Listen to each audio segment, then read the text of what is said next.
Deuce Knight gets his 5th star from On3, and Auburn basketball is still on fire. When are they going to lose?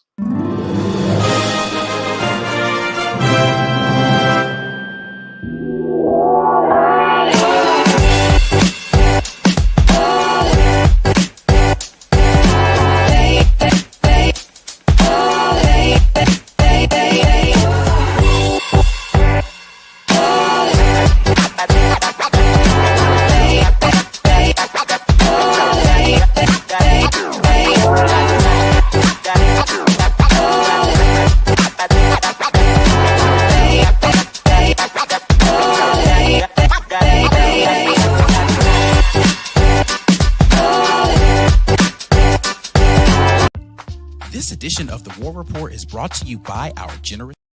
Sorry about that.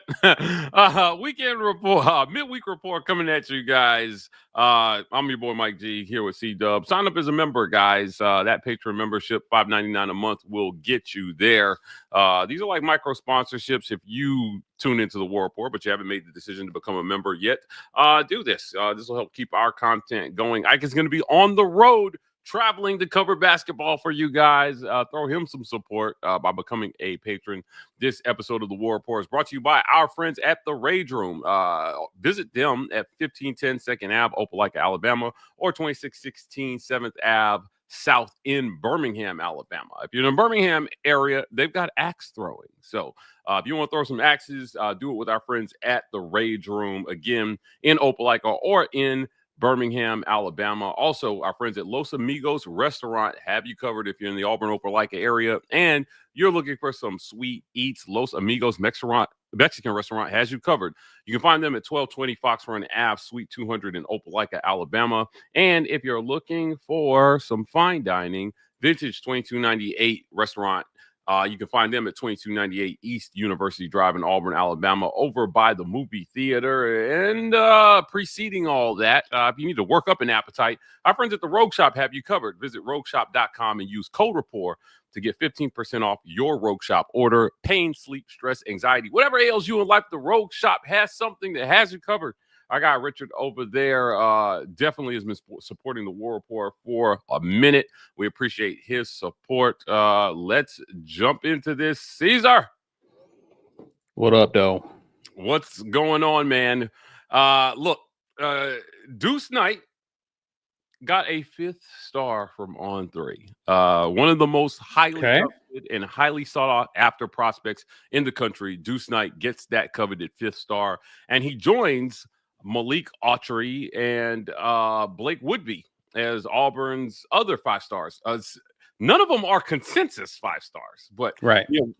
What do you think this 5th star means? To me, if you're Hugh Freeze, there are a couple things here. Number one, the optics of being able to land these highly coveted recruits and these 5-star guys, I think does matter in terms of perception of your program. Yes. But also, there was a thought that Deuce was more of a project type quarterback, highly talented, but bring him in and develop. A 5th star signals to me that this is a guy that you might be able to get ready to start by midseason. Yeah, Mike, I think sometimes when you're doing some of these rankings and you're giving people these evaluations, you're comparing them in light of other prospects, right? Of other kids in high school who may do things a little bit better than this kid. The athleticism is off the charts when it comes to a Deuce Knight. But when you talk about his throwing, yes, he has a cannon. He could throw the ball. But there were concerns about whether or not he could come into a program and impact it day one. I think the belief was that he was going to need a year or two of development in order to really grow into a superstar of a quarterback at the collegiate level. Early returns, what we're hearing, obviously it's player-led workouts. Deuce Knight is a pretty talented kid who can actually contribute a lot sooner than the experts think that he could. So that's obviously great for Hugh. I think, Mike, for Auburn fans, we got to go back in time. We don't have to go back too far. Getting kids like a Deuce Knight out of high school happen once every 7 years. I'm just throwing an arbitrary number out Yeah, here. facts. Yeah, Year didn't have to grow. prior, Auburn landed a Walker White, and you beat out a school like Clemson, who clearly wanted this kid, and others for him. You then respond by landing a Deuce Knight, and in this recruiting cycle, Auburn is clearly going after another big QB. That has not happened, as far as I can recall, Mike, in a long time. I don't know if that's ever happened, to be quite honest with you, because it seems as though we will get a QB, then go for years on end in a drought until we land another stud QB or some type of transfer who helps us to go on to the national championship game in some form or fashion. And then years later, we'll go on, and then there's another Jarrett Stidham. Like, that's typically what has been happening at Auburn. But to see Hugh Freeze attempting to stack classes, obviously in this era of NIL, transfer portal, that's going to be a lot difficult to do that because kids want to play. It's just impressive to see a program who, by the way, still in search of a winning record over the past several years, continue to go after and get some of these kids. It's actually depressing, Caesar, when you talk about the losing seasons that Auburn has stacked in football over the last couple of years. There's no lack of resources, certainly. But I think with the hiring of Brian Harsin, who was never going to get the support, he just wasn't the guy that was going to be successful here. No matter how you feel about the job that he did, it wasn't a good fit. Alan Green went against the grain when he hired him. You got Hugh Freeze in here, and the people with the money decided this is the guy that they wanted, and they clearly have put the resources behind him. That's how you land up with a Deuce Knight. Now, Hugh Freeze was hired primarily because of his ability to be able to recruit. We knew that recruiting would thrive under Hugh, and especially with these new rules around NIL and transfers, and now we don't have to pretend like money isn't a part of this, right? He's able to go out and get a kid like Deuce Knight. Deuce comes in, and to me, I think that fifth star is saying, look, this guy might be able to be ready a lot faster than we originally thought to play and contribute to your program. And if you're going to give him a spring, going through the spring, because remember, Ashton Daniels doesn't get here until after the fall, then I think expectations are rising for one Deuce Knight. This might be one of the most exciting spring practices in a very, very long time. You get to watch two former five-star quarterbacks just not really. I hate to say battle it out because I don't think that it's a battle. I think that Jackson Arnold is your guy to start the season. There's no way you're going into the season with a true freshman as your starting quarterback unless Deuce does something completely otherworldly. And I can't even think of what that thing would be, Caesar, honestly. Like, I don't know what he could do to wow enough to put him in. But ultimately, at the end of the day, he can move up that. He could definitely take over that QB. He could solidify that QB2 spot. Right. And that's what I think a fifth star means. I mean, it means a guy who can move into that 2 spot and say, look, man, I am the future of this program. Jackson may have it for now, but should he falter or should he move on to better opportunities, i.e. the NFL, I'm here. I'm Deuce, baby. And especially since he got the 5th star late, right? Yeah. Some kids get a 5th star and you're left wondering, okay, did they really earn that 5th star? Injuries, things take a toll on kids. If he's earning a 5th star this late in the cycle, I expect to see something come spring ball. I expect to see some semblance of, okay, I see why they gave him a 5th star. I get it. I get it. All right. Obviously, you're not going to see his full athleticism, full display come spring. But I expect to see a player that, to your point, Mike, okay, I see why he's a clear number 2, right? And so I think too with these types of kids, these types of recruits that you're bringing in, what you're seeing also in subsequent recruiting classes, Mike, justifies this 5th star as well. When you have receivers come in and they're making statements like, hey, I got to meet Deuce Knight, I would love to play with him. Okay, that says a lot about what type of kid you have, that other really good players are seeing themselves playing with that person. It's like the gift that keeps on giving. So when you get a 5-star recruit or QB, he should be a negotiation, a factor in future classes because people want to play with him. He is this year's, in a sense, he's this year's Cam Coleman. Yeah. Because other QBs were coming in. Deuce Knight was coming in thinking about what would it be like to throw passes to that guy. Now it's what would it be like to catch passes from that guy. So that's what I think about when you bring in a 5-star QB is this is somebody who other players respect and are considering wanting to play with. May not have been considering Auburn that strongly, but now that you got him, let me give this school a second look. Yeah, you raise an interesting point about players recruiting other players. We all know how hard Walker White recruited for Auburn. I mean, it was very public, and I would say he played a hand in some highly rated guys choosing Auburn. And so now you got Deuce coming in, and he's more of a quiet type, it seems, right? Like he's got kind of a silent confidence to him.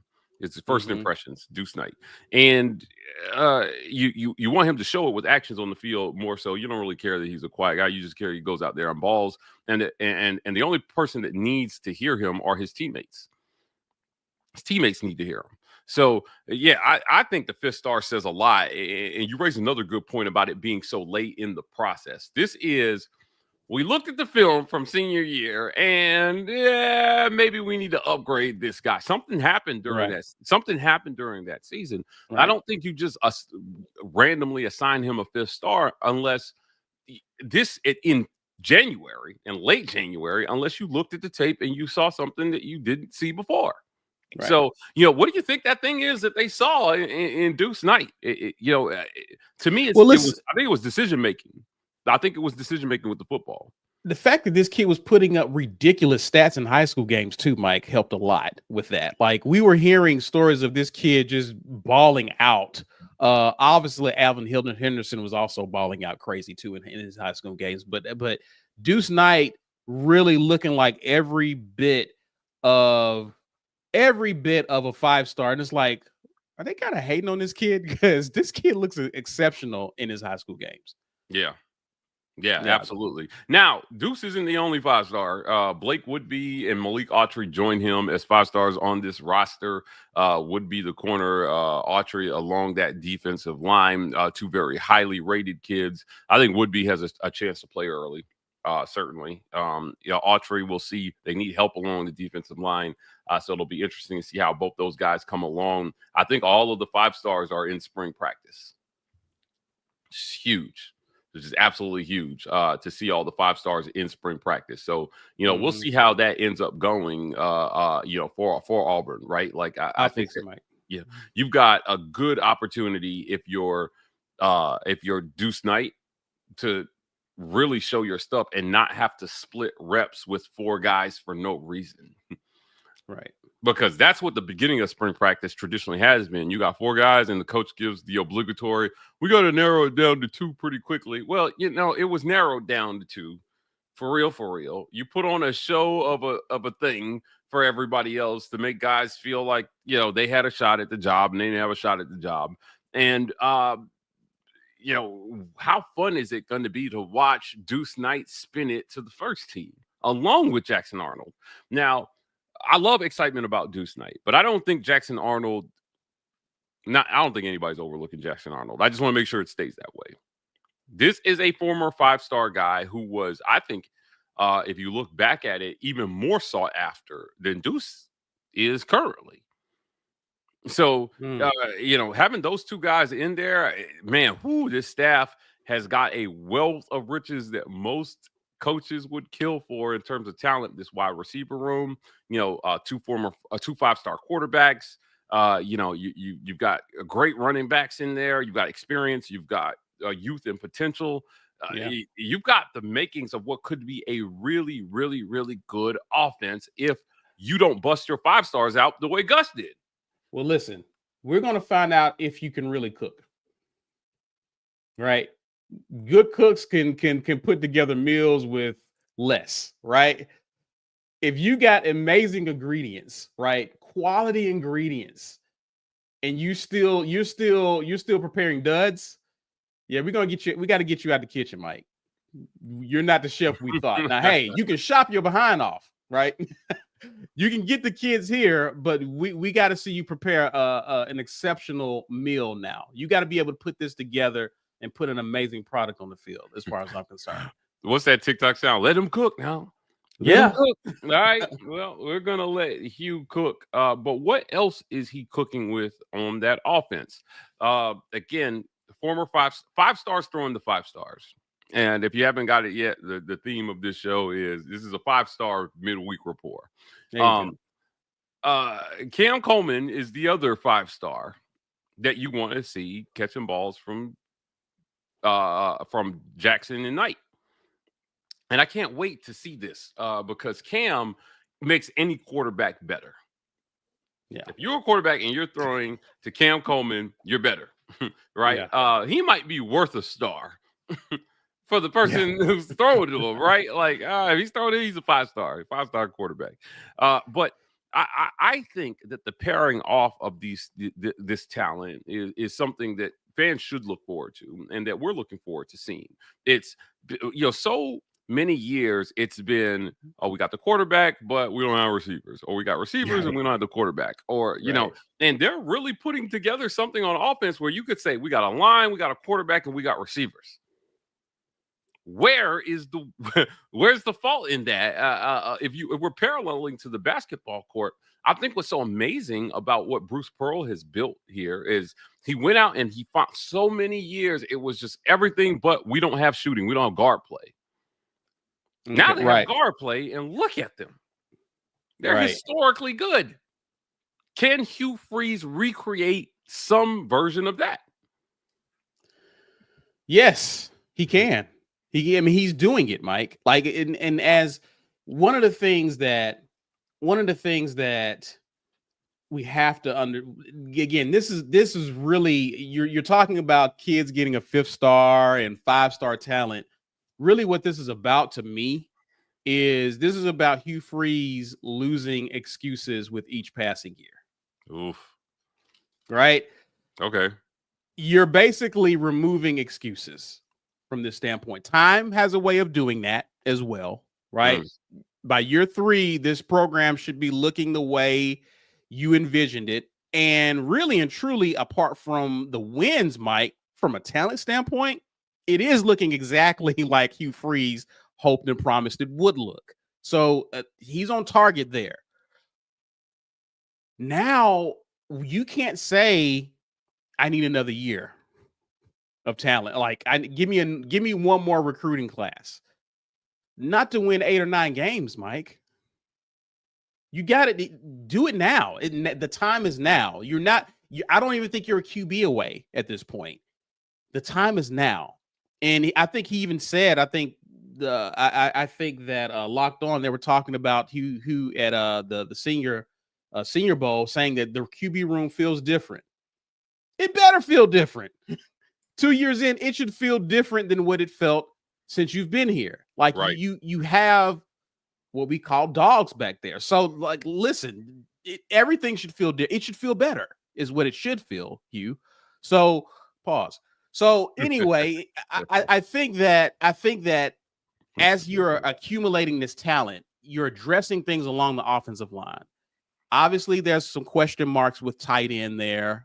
You've lost a lot in that room, but receiver, there may be one year I'm thinking of during the Gus Malzahn year where the wide receiver talent was just rivaled this one.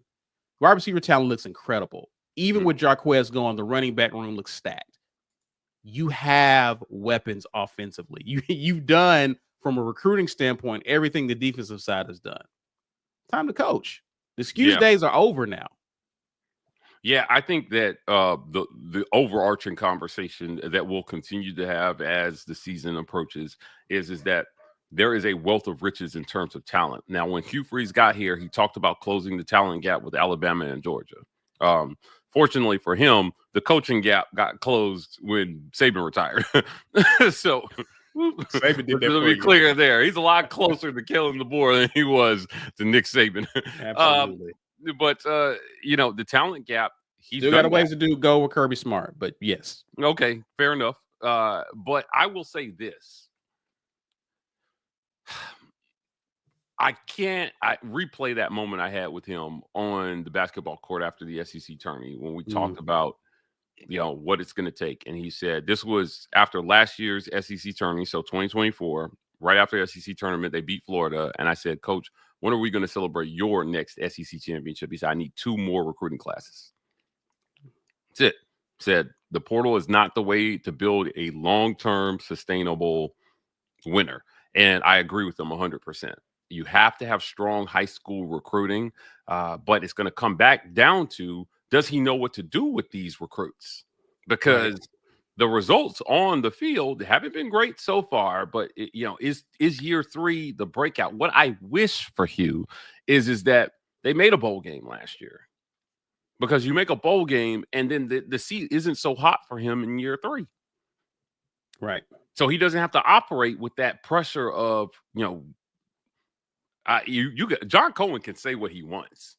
He can say what he wants, but when it boils down to it, if he turns in a 3rd straight losing season, you're not going to be able to talk about talent and all that rebuilds stuff and stuff like that. Yeah. All that is just irrelevant. Clearly, what's happened, there's a system. We can point to a systemic issue within how the program is being run. Yeah. Because you have all the resources dedicated. Auburn is doing well with NIL on the football side right now. I can tell you that. So they're able to compete. We're not losing kids at Auburn because of money. Money's not the reason that you're not losing kids at all. You're in the top 6 or 7 in recruiting. And that's the most impressive part, Mike, is that there's not a long list of players trying to get out of here. Yeah. No, you're holding on to guys, right? That's been impressive. A lot of people wanted to talk about the Walker White thing. And look, man, if you're going to recruit at a high level, this is going to happen. Yeah. Chris Todd told us, he said, Mike, they're always trying to bring somebody in that's better than you every single year. Doesn't matter if you just won the Heisman. They're trying to go out and get the best quarterback they can get every cycle. if that person is willing to come there. And you've got to be on your toes the whole time, because they'll start that guy over you if you slip. Yeah. So you're going to have high level attrition, man. It's going to happen. And I'm not so much concerned about that as long as you're winning, because I think when you win, you'll see that attrition, at least that bleeding will not be a full on, like we just sliced an artery, right? When you're winning, some guys will leave because they see the writing on the wall, but when the guy in front of them is clearly better, stick around. Right. You had a conversation with Chris Phillips, and you were talking about identity. Auburn needs an identity. Oh, we do need an identity. And I was listening to that, and I was like, I agree to an extent, Mike. And this is what I mean by being a good cook. Hugh Freeze has an identity. He has an idea of what he wants to do. But what happens when, let's just be real about it, Mike, you miss on a key ingredient? Okay. QB position. Let's just talk about it. You started cooking and you don't have no butter. You realize you got a different brand of chicken or whatever, your protein, right? Okay. And for whatever reason, it's not quite the same. Okay. What is my new identity now? Because Hugh Freeze came to Auburn as this RPO guy. And it's clear the guy, your trigger man, and you have not been on the same page since he's been here. That's as evidence of what we've seen when y'all have met with media. When that person doesn't work out, what is your identity? If something goes wrong, Mike, an injury, somebody just doesn't pick up the offense the way that we think that they should. What is the new identity? How do you adapt given the talent that you already have assembled? And this is one of the things you've complained about with Hugh Freeze, is that there was talent when he got here. But because you were looking so far into the future, obviously there's benefits to that. But because you're not really focusing on what we do have and what you can do with the talent you already have assembled, are you mismanaging your team as a result? In other words, I can make this instead of what I intended to make because I realized I left something at the store, or Yeah. this is not the same. The chicken's bad. Something, right? You can make something out of nothing because of your ability to adapt. You saw this with Alabama in Milroe in his first year. Milroe looked like every bit of a dud in that first year, and Nick Saban and coaching staff went back to the drawing board and said, what can we make with this kid? And almost got him to New York that first year that he started, right? Yeah. That's one of Nick Saban's, even though he didn't get to the championship game, that was one of his better years of and that's saying a lot, obviously, for Nick Saban, but that was an impressive coaching job by that staff. I need to see from this coaching staff, if something goes wrong, Mike, how do you adapt and how do you still find a way to get the most out of what you brought in, despite whatever adversity you face? That's on Hugh and his coaching staff on the offensive side. We already see what DJ Durkin's been doing. Yeah. In year one, he's been cooking. He's been cooking five-star meals with that defense. And there's been guys getting injured. We've been seeing freshmen come in, making play. He has been coaching those kids. Yeah. We need to see that on the offensive. It's time to see that on the offensive side. I agree. I think kids like Deuce Knight are the ingredients that you need to make the dish that you're talking about. Like, if you're a cook, you need the right utensils. If you Clearly, want, I'm hungry. You need the right utensils, and I think that Deuce Knight solves a lot of issues for you down the road. What's regrettable is that these first 2 years were so under par that now we hope that year 3 is a significant jump. So that he'll get the time to see it through with kids like Deuce Knight. Because when you lose the coach, you don't always keep the players. Yeah. And that's for sure. That's one reason why I want to see Hugh Freeze go, because they've done a great job recruiting. And it could all, with the way the portal is set up now, it could all go away. If you lose, we've seen what happened to schools like A&M. And granted, they had a lot of, because they did so well, they still kept a lot of talent. But it was a mass exodus. Yeah, you'll get rated, because this is true. It's true for you. We preach it here is that kids commit to coaches over institutions. And so they've done a great job recruiting. He can hang his hat on that. He focused on that. Clearly, that was a focus for him. And he preached it, and they've done well at that. But they've got to produce on the other side, and we'll see how that turns out for them. But hey, Caesar. On the other side of the street, literally, Auburn basketball is killing it right now. We're going to talk about what they got going on here in the second half of the show. Guys, you're watching the Midweek Report. Please share this video using @TheWarReport and hashtag Get Your Weight Up on social media so people know where to find us. Hit like and subscribe on the YouTube channel. Help us grow. We want to grow. We want to grow this offseason. We're on the quest for 20,000 subs. You can help us get there at The War Report on X and Instagram, TW Report on TikTok. Let's get a quick word from our sponsors. And in the second half, we're going to talk about what Auburn's got going on the basketball court. This edition of The War Report is brought to you by our generous sponsors. The Opelika Rage Room in Opelika, Alabama. The Rage Room is a place where anger and stress find their ultimate release. Call or text 334-777-6688 to set up a session today, or check them out online at opelikaRageroom.com. Golden's Cast Iron. Whether you work out, grill out, or chill out, you deserve the best life possible, and Golden's Cast Iron is here to provide the tools to help you do it. Check them out at goldenscastiron.com.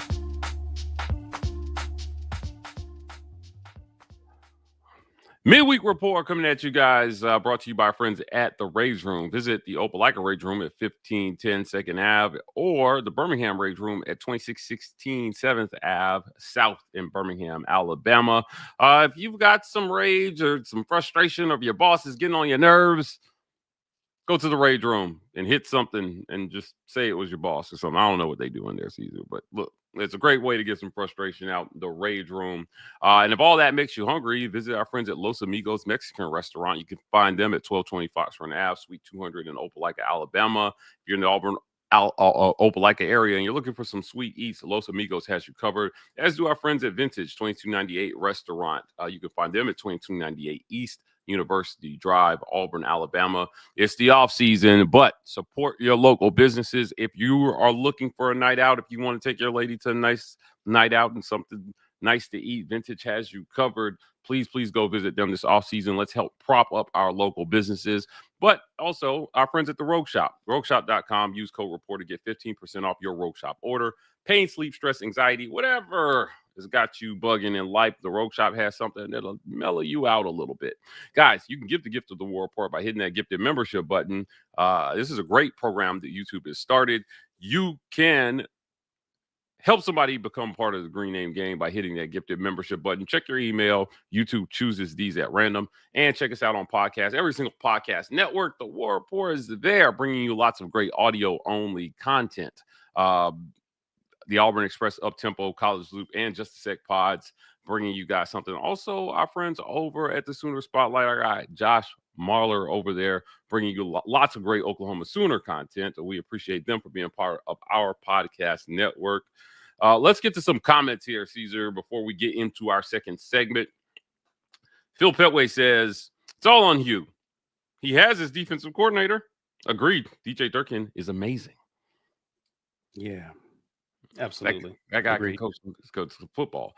Damian Prentice says, C-Dub, I live over that way. I work at the Walmart. I'm the tall, dark-skinned guy with the red locks. I'm super tall up front. Find me and get you, and you get V. I don't know what that means.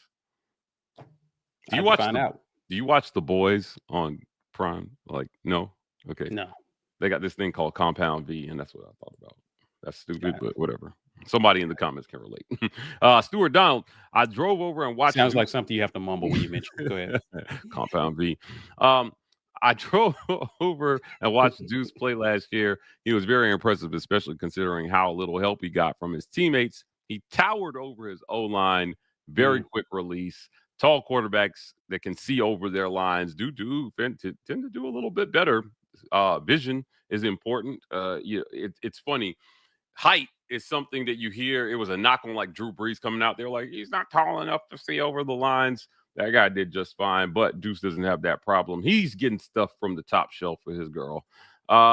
Tim the Toolman Taylor. So we won't have to do mental gymnastics with A-Day and the QB reps. Let's go. I'm telling you, this is exciting. Yeah.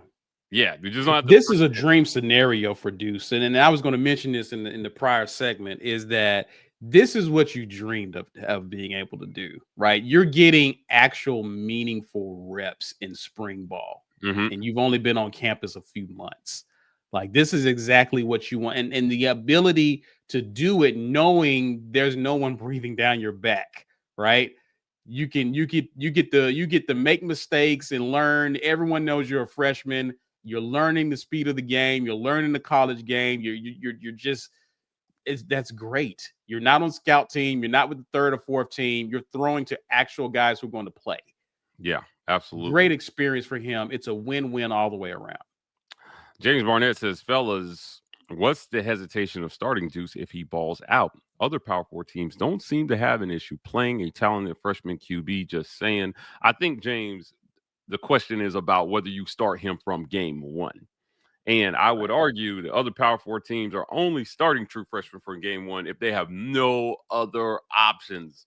But the issue also is the floor. How low is the floor with somebody like Deuce Knight if it is a rough start for him? You can risk ruining a QB psyche. They talk about this all the time. You throw him out there too early before he's ready, and mentally they never bounce back. So ease him in, let him get a taste of play under the lights. And, this is why you went out and got Jackson Arnold and Ashton Daniels. Deuce is your future, but certainly don't rush it. Because it's very rare you start a kid like that game one. Yeah, very rare. I mean, and usually it's the ones that it's clear there's something special about this kid. Those are the ones who get into the conversation of actually starting as the season goes on. You saw it. You saw it with Clemson several years back when they had Kelly Bryant. Yeah, and I think he got injured in a game. Yeah. Again, luck. And it took a little bit of luck because Bryant got injured. So they were able to see Trevor this Lawrence. kid actually step in, and they could see, okay, we can actually, where the floor isn't as low, it's not really all that low. Let's roll with this kid. Let's keep going with this kid. And to Mike's point, you need to find out what the floor is. You can put a kid in and you can realize they're not ready. They're not ready. They need some time. They need some time. I see the potential, but I also see where the floor is.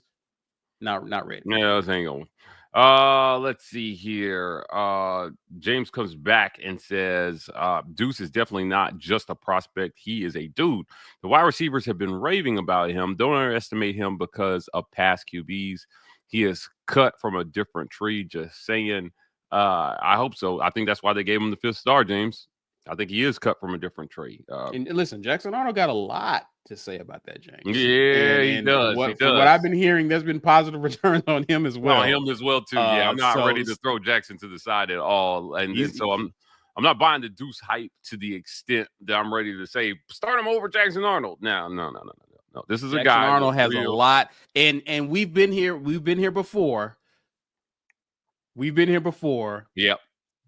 It is Jackson Arnold's job to lose, which means he has to flat out lose it. Yeah. He's going to have to play bad and then start and play bad. And I don't know. Like I said, I think that they mismanaged him at Oklahoma personally. I think their season results reflected that, and hopefully Auburn can do better with Jackson. Look, JW says Auburn basketball is unstoppable right now. I love the fact that they can still work as a team when Janai leaves. That takes us into our second segment, Caesar. Perfect segue. Auburn basketball took down LSU in what wasn't a great game for them offensively. It wasn't a great game for them offensively. They shot less than 40% for most of the game. They finished right at 40% shooting when it was all said and done. But they got the win on the road. Road wins in the SEC do not come easy, Caesar. So anytime you get a road win, no matter who it's against, when it's in this conference, especially this year, I think that that's something to be celebrated for sure and not overlooked. I will say this: if you watched that broadcast, those commentators spent the first 20 minutes of that game talking about how well LSU played against Alabama in a loss for LSU. I was annoyed. I was like, they lost. I don't get it. But Auburn played an average game offensively and won by double digits in this one on the road. Yeah. Janai Broome, 10 of 23 from the field, 26 points, 16 rebounds, 3 blocks, 1 steal. Janai Broome, Miles Kelly was 50% on the day, 5 of 10 from the field, only 2 of 7 from 3. But he added 3 rebounds and 3 steals. Denver Jones, kind of a subpar night shooting for him, 3 of 9. And then you had Jaheim Hudson, surprisingly off the bench, 3 of 3, a big 7 points for Auburn there in that one, providing some good points off the bench. Tahad was 4 of 12 for 10 points. He only hit 1 3 in this one. But look, he didn't have to carry the load this year. Caesar, Auburn basketball, we talked about this stretch that they had coming, starting at South Carolina, and we asked the question on this show. This is a really tough stretch. How do we see them doing? South Carolina, Mississippi State, Georgia, Tennessee. And I mind you, 3 ranked teams there. Oh, I think we lost it. I think we lost your audio. Am I back? You're back. Okay. You're back. Yeah. 3 straight ranked matchups there: Mississippi State, Georgia, and Tennessee. And one of those on the road in Georgia. Close game in Georgia, but double-digit win at Mississippi State. You 22-piece them, right? They took Alabama to the brink last night. Mississippi State did. And then after that, you had LSU. We thought coming out of this stretch, it ends with Ole Miss, the stretch that we talked about Saturday at Ole Miss. We talked about if you got out of this stretch 4-2, that would be great. Right. Auburn won them all. And for everybody who was booking in our comments, you were right. They think they're going to lose a game, and they haven't lost one yet. Your thoughts on the game Wednesday night? Well, you said a lot in that, Mike, in that what has helped with this stretch is that Janai came back a lot sooner than we thought he was going to. He did. And he came at a very good time. At some point, this team that was riding on a high without Janai was going to soon begin to run out of gas, because even against South Carolina to close out that game and at home against Mississippi State, those guys were shooting out of their mind. Yep. Right. So what happens when you're shooting like that? You watch enough basketball to know there's probably going to be some games coming up where you're not shooting that well. Yeah. These were those games. Tennessee was one. And now we see this game with LSU, with this team didn't really shoot all that well. They shot better against this team because LSU is not the defensive juggernaut that Tennessee is. Tennessee just makes teams, it makes it difficult for those other teams to really run their offensive sets. So Auburn was just out of sorts as a team against Tennessee, even though it was at home. But now with Janai back, you're able to weather the storm a bit. Whereas if he's not in the lineup, these games are a lot more difficult. And you probably see Auburn look a little bit more vulnerable in these past two games without Janai. So him coming back, albeit not even 100%, has helped Auburn to navigate this stretch. Again, I'm happy to see it. And I'm happy that that he hasn't aggravated his injury. I'm happy that it hasn't been a setback in his progression back to being on the court. I'm all smiles there. Mike, this team is finding ways to win. This team looked unstoppable early in the season, especially in non-conference play. We've seen them overcome adversity in various points. It's not like this is the first time dealing with adversity. They first saw it in Maui against Iowa State when they were down by like almost 18 at one point, and they came back and won that game. So they've learned how to win without Janai. They've been in tough games and battles with Janai. They're going on the road and winning games and beating teams comfortably, even though they struggled. Shoot, like they're coming up with unique ways to beat teams, which means you need a team like that that's going to go into the tournament, meaning if things don't go the way they're accustomed to, they know they're still in this game, comfortably in this game. And I think you like to see that with this team. They mentioned something that this team has tied the 2021-22 Auburn basketball team, because they were at one point 19-1. I think that was a Jabari Walker Kessler team. That team. That team went on to lose 5 games the rest of the way. I'm curious to see what this team does. This team, even though it's looked vulnerable at times, this team looks special to me, man. This is a special team. The way that they're able to find ways to win. Again, bad teams find ways to lose, but great teams find ways to win. And this team has all the makings of a great team. Yeah, I had a chat with my good friend Doug Amos. It's Thursdays, and he asked me the question, if this team loses, how do you see them losing? And if you had asked me that before last Saturday before Tennessee, I would have told you turnovers. Since then, I will tell you it will be this. They're on a little bit of a shooting drought, if that's fair. They shot poorly versus Tennessee, and they didn't shoot poorly in large stretches in this game against LSU. But they are that much better than LSU, so they ended up pulling out the win. I think, look, Janai Broome provides you a really, really safe floor. And what we've learned over these last few games is that some Janai Broome is better than no Janai Broome. He's still playing a little tentative on that ankle. It looks like he looked a little healthier on Wednesday than he did versus Tennessee. So in the paint, what you saw, I don't know if you remember the block that he had where the guard got past him and he just beat it against the backboard, right? Yeah. I don't think he would have been able to do that last Saturday. He was having issues jumping off that ankle.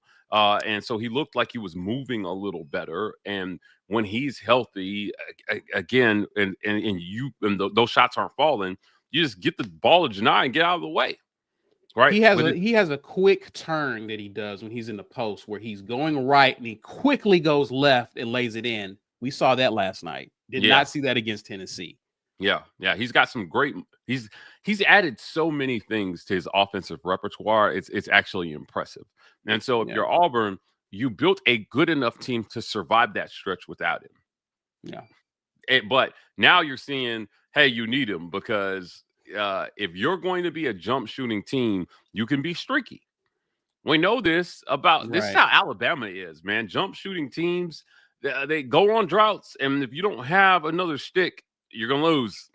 You're gonna lose to some team that just defends you well that night, or if you're just shooting poorly. So I don't know. When I'm looking that's what happened to the 21-22 team, Mike. They were pick and rolling teams to death. Teams started taking that away and forced Auburn to have to try to make some shots, and that's when Auburn got exposed a little bit. Yeah. So when you take something away, what else can you do? Well, even as bad as they shot the ball in certain stretches of the game, you still have guys who can always. You have so many guys who could step up and make a big shot. Yeah. Miles Kelly was that guy. Yeah. He was that guy for you on Wednesday. And, he was that guy on Saturday because he hit the shot that essentially sealed the game. He didn't have a great game. He did not have a great game versus Tennessee, but he hit the one that mattered. As a matter of fact, Miles Kelly was only 2 for 8 from the field versus Tennessee. Yeah. But one of the 2 shots he hit was the biggest shot of the game. Right. And so that's what people remember. People don't remember that he was 2 for 8 from the field in that game. They remember the big shot he hit. That is why Bruce Pearl has been winning in the transfer portal too with some of these. This is why you get a Miles Kelly, is you get to hit those types of shots in those types of games with this type of team, right? Like this again, when we talk about players continuing to recruit other people years down the line, Bruce Pearl can show this tape of Miles Kelly. Like, yeah, you're at this other school, you're doing well, but you can come over here and be this guy. You can come over here and be Miles Kelly. You can fit into this system and make those types of plays. This is why you go to these big schools, to make those types of shots. And we don't even care that the kid struggled that game after he hit that shot, Mike. Right. That's how impactful that those types of plays are. The beauty of it too is that you have so many people who can shoot the ball, Mike, is that even with the usual guys struggling, like a Denver Jones who struggled, Chad Baker-Mazara struggling from beyond the arc, you had Chaney Johnson go 2 for 2. You had Miles Kelly hit a 3 here, and like you still have somebody who can hit a shot for you. And then again, that's another reason why I enjoy watching this team. Is it's a really rare thing when you see your entire wing players in a Tennessee game go 0 for 19 going into the half, right? Yeah. That's rare. That's a rare thing.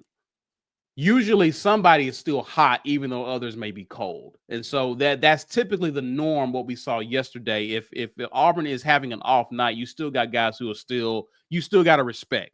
They're still spreading the guys, the defense, and you still got guys who can knock down shots. So that's what I enjoy about this team, is that, again, they find ways to get it done, Mike. They're finding guys who can make those shots when they need them. Yeah. Let's pivot to the rest of the schedule, Caesar. Yeah. So we made our prediction about this stretch, and Auburn is 1 game away from sweeping that stretch. But after Ole Miss, you've got another pretty difficult stretch. Oklahoma at home, Florida at home, number 5 Florida, at Vandy, at Alabama, and then Arkansas and Georgia at home. So over that 6-game stretch, what do we see Auburn doing? 2 top 5 matchups as it stands currently, and 1 top 25. So 3 top 25 matchups, 2 of them being top 5 matchups, and a couple of what should be wins against Arkansas and Georgia. What do you think here? I need them to go 6-0. You go 6-0, you start. This will be the best start in Auburn basketball history. You will then be 20-1 for that, don't they? So now, They need just one more win for that. Yeah, I think. that's what I'm saying. You need this game is important because this is historical. History is on the line here. History Auburn is on the goes. line. They will start 20-1. Never have done that in the history of this program. I want to see those guys do that. I want that for these guys. I really do. Ole Miss presents a bit of a challenge because again, this is another team that's going to challenge you defensively. That's what they tend to do. They play defense. They're not as again, they're similar to a Tennessee in of sorts. Mm-hmm. Not really all that great offensively, but they make you play their style. I want to see as Janai Broome continues to improve, can this Auburn team force Ole Miss to play their style? They didn't get that done against Tennessee. They played mostly half court. I think they had only like 4 points in fast break points against Tennessee. Yeah. They need to play fast. They need to play fast in this game. Make them play their pace. When we see teams speed up the clock for other teams, that's usually a bad sign for them. Auburn is usually running away with that one. Yeah. Now, on the road against Ole Miss is going to be tough. But I think you get past this one. I like Auburn. I really like Auburn in one of these upcoming games. I think Vandy's going to be tough. Vandy has proven to be a lot tougher than we originally thought. And then you have the matchup against Alabama on the road. I'm looking forward to this one. I'm looking forward to that one. That's going to be a tough little stretch, but I like Auburn. I really do. I like Auburn. To win all of them? What stretch over? How many games are we talking here? See, we're talking 6 games. Oklahoma, Florida, Vandy, Alabama, Arkansas, Georgia.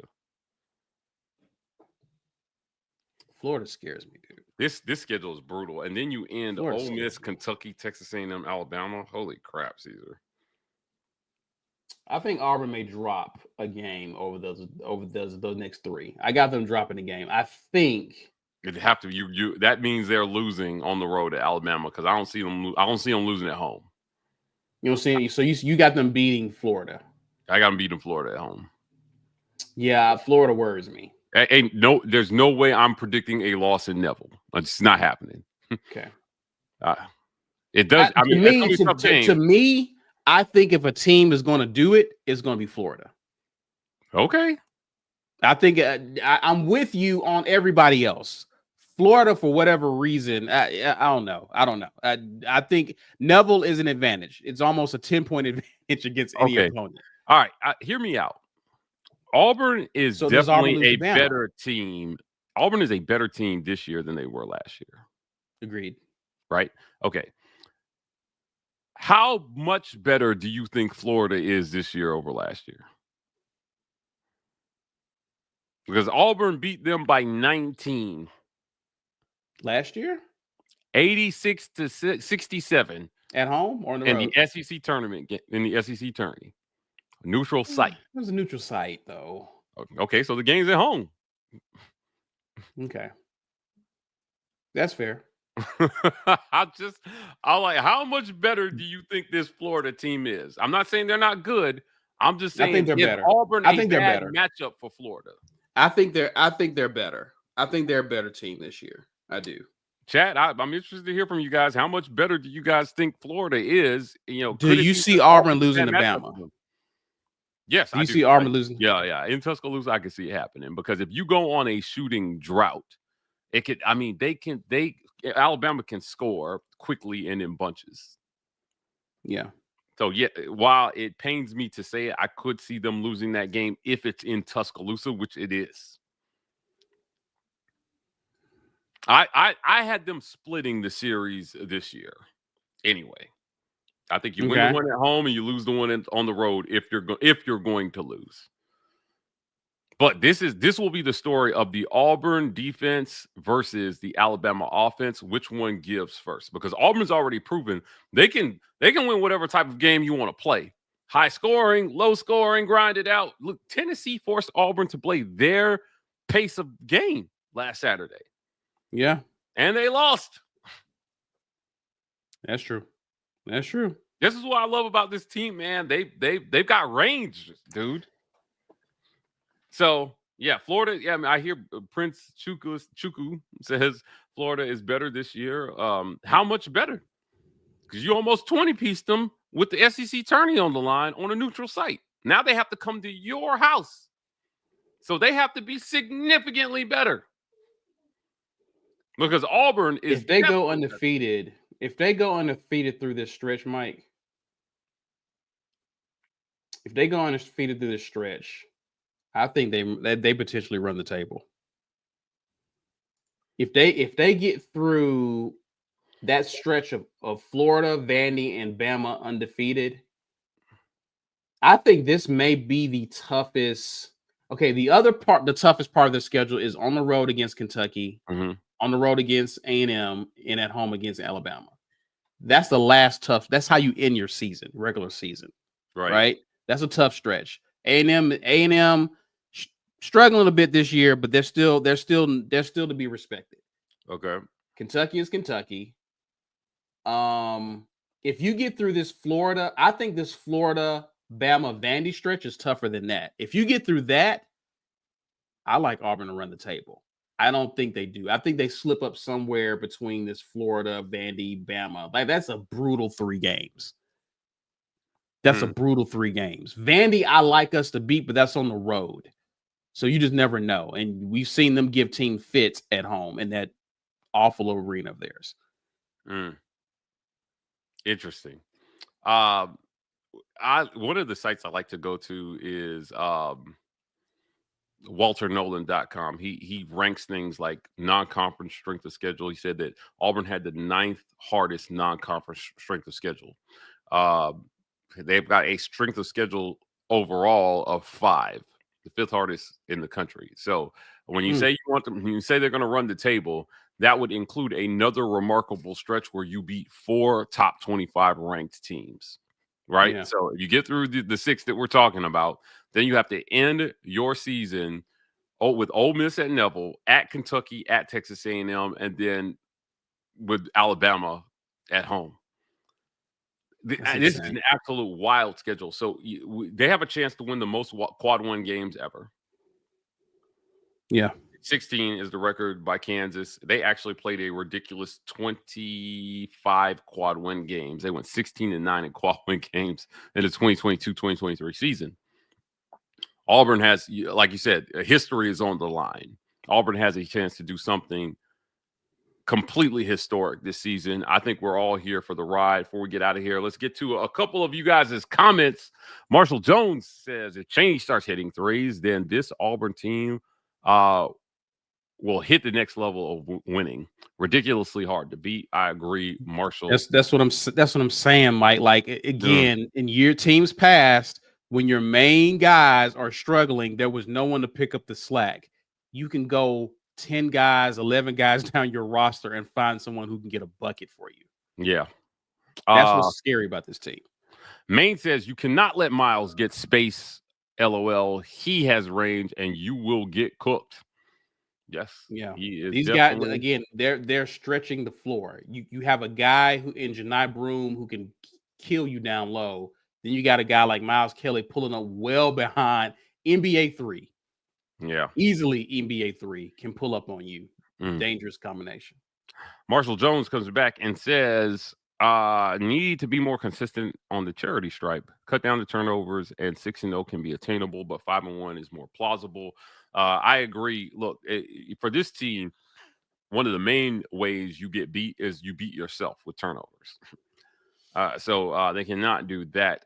They don't turn the ball over at a high rate, but they can be sloppy with the basketball at times. There was key moments in the game. Yeah, there was a point during that Tennessee game where Denver threw the ball at Chaney, and Chaney was off dreaming about something, but it wasn't the basketball. And so you can't. I mean, as the number 1 team, you cannot afford to lose focus. You're going to get everybody's best effort every single night. Last comment here, JW says, listen, Auburn has to keep their foot defensively on Florida in order to win if the drought continues with these first 2 games. Agreed.